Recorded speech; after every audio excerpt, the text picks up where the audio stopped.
What is happening, guys? How are you doing? Welcome back to Rule of Two Review. Today we're going to talk about Splatoon 2 and the voice chat app and all of the fun stuff that comes along with that. So earlier today, Nintendo did have their Splatoon 2 Direct, which a lot of us know. Pretty exciting thing because Splatoon 2 comes out in just a couple of weeks, and most people who are Nintendo fans or Switch owners are pretty excited for this game. I am crazy excited for this game, which I've talked about it before. It's a little bit strange because I only sort of enjoyed the first one, but for some reason, I just can't wait for Splatoon 2. I think it's because it's a game I get to play on the Switch, and I think about that gameplay, being able to play it anywhere on the go, in my house, in any different room. I'm just really excited for another Splatoon. And through this, Nintendo was going to give us whatever information they still had to share about Splatoon 2 in the Direct today. Now, it's worth noting that I did not get to watch the entire thing. I only caught about 10 or 15 minutes of it while I was getting ready to work and before I went out the door. And I saw just some basics as they talked about some of the weapons and some of the new characters and all that stuff. And you know, kind of delving into some of the modes, but I didn't really get too deep into that. And I was like, okay, this is pretty much just kind of just detailing what Splatoon is. It didn't seem like they were really giving us major bombs of new information. And that's fine, because I think that there's going to be a huge brand new audience to Splatoon 2 compared to who went into the first one, even though the first one was a huge hit that sold very well in Japan and in North America and worldwide. I mean, it was a very big brand new IP for Nintendo, but the Switch is like a whole different beast, man. So we know a lot of new people are coming back to Nintendo or coming to Nintendo for the first time. A lot of people who never got to play the first game are probably very excited to see what this game is going to truly be like on their brand new awesome freaking Nintendo Switch. Now, of course, one of the other big elements surrounding Splatoon 2 is something that's been surrounding the Nintendo Switch as a whole. This big dark cloud of doom that's been looming over the Nintendo Switch landscape, as we've all been wondering, how the heck is the online thing going to work? And more than that, how this freaking heck is this weird mobile app thing supposed to work with the Nintendo Switch, with our games that we can play online, with our voice chat, and all of these different things? It's been this crazy mystery of Nintendo. What is it you're really doing here? Because I think to call it a controversy would almost be an understatement, but people have been very controversially split and undecided on the whole concept just based on the premise, not on any actual details. And so, in no surprise, Nintendo did finally give us some information about the mobile app and how it's supposed to work with Splatoon and with the Switch today in this Direct. And like I said, I didn't get to actually watch this morning when it aired, but before recording this, I did have a chance to go and kind of watch what they played during the Direct that kind of showed off the app, and you know, they posted some information online and on Twitter and stuff about it as well. So the basic gist of what they showed specifically about Splatoon 2 was they have what's called the Splatnet app, and the Splatnet is something that basically operates almost as a social media platform to a degree, specifically for Splatoon 2, specifically within the Splatoon kind of world and the, you know, the online infrastructure of this game. And it lets you see, like, track your stats, see who's playing online, invite people, see what kind of weapons you've used and how your total splats have added up, and how information, I think, to like the different gear you've been using, or maybe even lets you change your gear, all sorts of different stuff. And, you know, I mean, I'm not gonna lie, it kind of seems neat for what it is. It's pretty basic and straightforward. It's about what you would expect. Now, the other big thing that I took away from this, beyond just the fact that, oh, okay, the mobile app lets you access the Splatnet, and the Splatnet shows you your gear, your weapons, your stats, see who's playing, invite people online, and chat, of course, and do the chatting through the mobile app. It also seemed to me to show something that I haven't really seen people talking about this, but I think the big thing it showed me today about Nintendo's mobile app plan for their online network is that the app itself is universal for all things Switch. It's basically just your Nintendo Switch Online app. I think that's what they even called it. But it's basically an app for the Switch itself. And within this app, you could probably pull up all these different sort of, I don't know, infrastructures for individual games within the one app. So I think it starts in the Switch app on your phone, and then you're like, oh, I want to access the Splatoon network. Okay, I want to access the Mario Kart 9 network, or the ARMS network, or the whatever it might be online. I mean, God, even third-party games? Like, what if next year's Call of Duty comes to the Switch? Do we pull up this app and find Activision's Call of Duty Nintendo Switch network app? Like, I mean, I think that, yes, that's what that would have to be. So regardless of that stuff, we basically got enough details, and we saw the Splatoon Splatnet app in motion. We saw pictures of what it looks like to interact with the whole thing, and it was fairly revelatory. And this got a whole bunch of people talking. A lot of people still kind of upset with what seems to be going on. You know, we haven't used it. We haven't tried it out. It's going to go live with Splatoon 2, which comes out again in just a couple of weeks. And, you know, that's when I started to kind of put my opinions together about it. There's obviously a lot that we still probably don't know. But when it comes to just what the app shows us for the one specific game, it's like, okay, this is how we're going to do our voice chatting, is by connecting to our smartphones. And this is how we're going to invite people and see who's playing Splatoon 2 and try to set up matches this way and invite people in and out of our lobbies, I guess, through this app. And like I said, it gets me thinking about my overall feelings. The internet has been reacting, like I said, mixed to negative about this. Still a lot of people not too jazzed about it. Some people seem totally fine with it, to be fair, to give it its credit.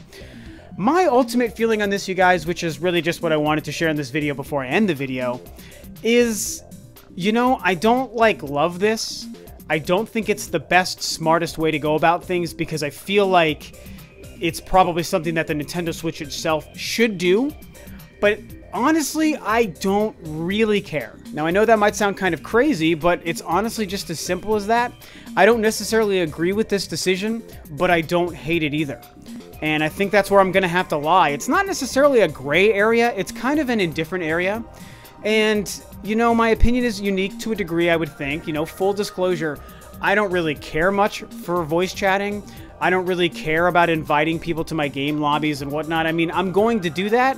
And for that kind of stuff, to access the app on my phone, I think it's probably going to be fine. And in fact, it might even feel kind of neat to be playing my Switch, whether it's on my TV or in my lap, and I want to see if some of my friends are online, or my younger brother or whatever. I can just open up my phone, open up the app, just like we open up hundreds of apps throughout the day, Facebook, Twitter, whatever, text, you know, texting, whatever. You just open it up. Oh, there's my brother. I click, I send invite, and then he'll probably just show up on my Switch. And all I did was use an app the same way I might check Facebook in between matches on a video game. It's like, you know, that's really not that invasive to the video game experience, you guys. It's kind of neat. Is it more than is probably necessary? Yes. Would it be better and more streamlined overall on the Switch itself? Absolutely. I am in agreement with all of you guys. I'm not disagreeing with that. But that overall experience to me is probably going to be fine. The voice chat thing, I just don't care. I don't really use voice chat that often. And I just am like, you know, if this is the weird thing Nintendo's trying to do right now, everything else they're doing has been so impressive to me. And their current hardware and their new console is so awesome. And the games lineup is so good. I can probably just chalk this one thing up as a loss and be like, okay, kind of dumb, not going to use it much, everything else is great, whatever. Just kind of wash my hands of the issue of voice chat personally. But I should do the fair thing and step aside from that and try to look at it as a whole. And when I try to look at this as something that, you know, becomes a business decision and a gamer decision from my favorite company, Nintendo, it isn't ideal, and I think it is too much. And I even have personal experience that kind of aids in my thinking about this. As a lot of you know, lately I've been playing the Metroid Prime trilogy. Yes, I found a way to sneak even that into this video, but I've been playing the Metroid Prime trilogy over the course of the last 2 weeks. Again, for like the millionth time. And what I've been doing is I like to game with headphones on. A lot of you guys have heard me say that. I just have really become a big fan of that the last couple of years. And when playing on the Wii U, or when playing a Wii game on the Wii U, if you're going to play with your headphones on, you have to do it in a very specific way. You have to have your Wii remote and your nunchuck, and you have to have the gamepad itself sitting next to you, and you have to select the Wii game to run on TV and gamepad mode, so that everything you're doing on the Wii game that you're playing also shows up on the gamepad like Wii U games normally would. And you plug your headphones into the gamepad, and you have to have the gamepad close to you, so the headphones are plugged into there with the volume on the gamepad up, and then your Wii remote's in your hand, and you're looking at your TV playing on your TV. That's how I've been playing the Metroid Prime games the last, 2 weeks now since E3, and I got really excited to play through these games again. And think about that setup. You've got the controller and your TV, and then you've got a separate device with your headset plugged into that device to hear the game volume, because I like to play with TV on my sound down, game volume on the game in my headphones. That is essentially the exact same way that the diagram for the Splatoon 2 thing a couple of months ago laid out, where you've got you've got your Nintendo Switch or your controller in your hand, and then you've got your cell phone, and then you've got your headset plugged into the cell phone, and then I think even that has to even plug into the Switch. So that's even one more thing on top of how I've been playing the Wii U.